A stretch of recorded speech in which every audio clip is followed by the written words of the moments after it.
ఆనాడు నేను ఒక్క మాట చెప్పిన, రాబోయే ఎన్నికల్లో ఖమ్మం సభ చూసిన తర్వాత కాంగ్రెస్ పార్టీకి 65 ఎమ్మెల్యేలు గెలుస్తారు, సిపిఐ పార్టీ 1 సీటు గెలుస్తుంది, బీజేపీ 8 నుంచి 9 సీట్లు గెలుస్తాయి, ఎంఐఎం 7 లేక 6 సీట్లు గెలుస్తాయి, మిగిలినవి మాత్రమే కేసీఆర్ భజన పరులు గెలుస్తారని నేను చెప్పిన. డిసెంబర్ 3, 2023 నాటి ఫలితాలు 64 సీట్లు కాంగ్రెస్ పార్టీ గెలిచింది, 1 సీటు సిపిఐ గెలిచింది. కానీ ఆ తర్వాత 1 సీటు తగ్గితే ఉప ఎన్నికల్లో తెలంగాణ ప్రజలు 2 సీట్లు ఇచ్చిండ్రు. గణేష్ని కంటోన్మెంట్లో గెలిపించిండ్రు, నవీన్ యాదవ్ను జూబ్లీ హిల్స్ గెలిపించి 64 సీట్లను 66 సీట్లు చేసిరు. ఆనాడు నేను చెప్పిన జోస్యం, ఆ తర్వాత పార్లమెంట్ ఎన్నికలు వచ్చినప్పుడు సూటిగా చేవెళ్ళ గడ్డ మీద నుంచి సవాలు విసిరిన, కేసీఆర్ రాసి పెట్టుకో, పార్లమెంట్ ఎన్నికల్లో నీకు గుండు సున్నా, నీకు పంగనామాలు పెట్టిస్తే తెలంగాణ ప్రజలతోనని. పార్లమెంట్ ఎన్నికల్లో చెప్పింది చేసినాం, బీఆర్ఎస్కు గుండు సున్నా ఇప్పించినాం తెలంగాణ ప్రజలతోటి.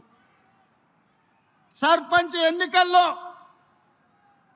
2/3 మెజారిటీ గెలుస్తామని చెప్పినాం. మున్సిపల్ ఎన్నికల్లో 85-90% గెలుస్తామని చెప్పినాం. ఆనాటి 2023 ప్రభుత్వ ఏర్పాటు నుంచి మొదలు పెడితే పార్లమెంట్ ఎన్నికలు కావచ్చు, పంచాయతీ ఎన్నికలు కావచ్చు, మున్సిపల్ ఎన్నికలు కావచ్చు, తెలంగాణ ప్రజలు కోరుకున్నదే, తెలంగాణ ప్రజల గుండె చప్పుడు ఇన్న ఈ ప్రజా ప్రభుత్వం చెప్పింది చెప్పినట్టుగా ప్రజా తీర్పుని ఇప్పించడం ద్వారా పాపాల బైరోడుని ఫామ్ హౌస్లో బంధించినాం. ఇక ఈ పశుపతికి విముక్తి లేదు, పాపాల బైరోడు ఫామ్ హౌస్లోనే బందీ అవుతాడని చెప్పిన మా నాడు. ఇవాళ మీడియా మిత్రులారా రాసుకోండి, ఖమ్మం జిల్లా చింతకాని మండలం వేదికగా లక్షలాది మంది ఖమ్మం బిడ్డల సాక్షిగా భవిష్యత్తు చరిత్రను, జరగబోయే కురుక్షేత్రాన్ని ఈ వేదిక నుంచే నేను చెప్పదలుచుకున్నా. కౌరవ వంశాన్ని సర్వం తెలంగాణ గడ్డ మీద నుంచి తొలగించే వరకు, కౌరవ వంశం అంటే కల్వకుంట్ల కుటుంబం, ఈ కల్వకుంట్ల కుటుంబాన్ని తెలంగాణ గడ్డ మీద రాజకీయ ముఖ చిత్రం నుంచి పాతాళానికి తొక్కే వరకు కాంగ్రెస్ పార్టీ కార్యకర్తలు విశ్రమించరు, ఒక్క క్షణము రెస్ట్ తీసుకోరు అని నేను మాట ఇస్తున్నా.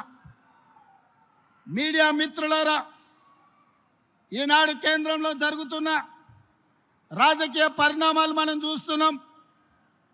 నరేంద్ర మోడీ, అమిత్ షా గారు మమతా బెనర్జీ పార్టీని చీల్చడం, ఆ పార్టీని చీల్చడం, ఇతర పార్టీలను లొంగ తీసుకోవడం, వాళ్ళు అనుకున్న సీట్లు పెంచాలన్న బిల్లును రాబోయే పార్లమెంటులో ఎట్లయినా సరే బెదిరించైనా అదిరించైనా లొంగ తీసుకొనైనా బిల్లు ఆమోదింపజేసుకోవడానికి సర్వశక్తులు ఒడ్డుతున్నారు.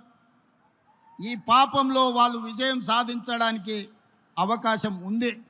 అందుకే ఈనాడు తెలంగాణలో ఉన్న 119 అసెంబ్లీ నియోజకవర్గాలు రాబోయే 2029లో జరగబోయే ఎన్నికలు, ఆనాటి జోస్యం ఎన్నికల 6 నెలల ముందు చెప్పిన, ఈనాడు నేను చెబుతున్న ఎన్నికల జోస్యం 36 నెలల ముందు ఖమ్మం గడ్డ మీద నుంచి నేను చెప్తున్నా. రాబోయే ఎన్నికలు 2029 డిసెంబర్లో జరగవు, 2028 డిసెంబర్లో జరగవు, 2029 మే జూన్ మాసంలో మన శాసనసభ ఎన్నికలు జరుగుతాయి. తెలంగాణ రాష్ట్రంలో ఉన్న 17 పార్లమెంట్లు సీట్లు 26 పార్లమెంట్లుగా మారుతాయి. 119 ఉన్న శాసనసభ నియోజకవర్గాలు 182కు పెరుగుతాయి. ఈరోజు చెప్తున్నా 182 శాసనసభ నియోజకవర్గాలలో 117 సీట్ల పైన గెలిచి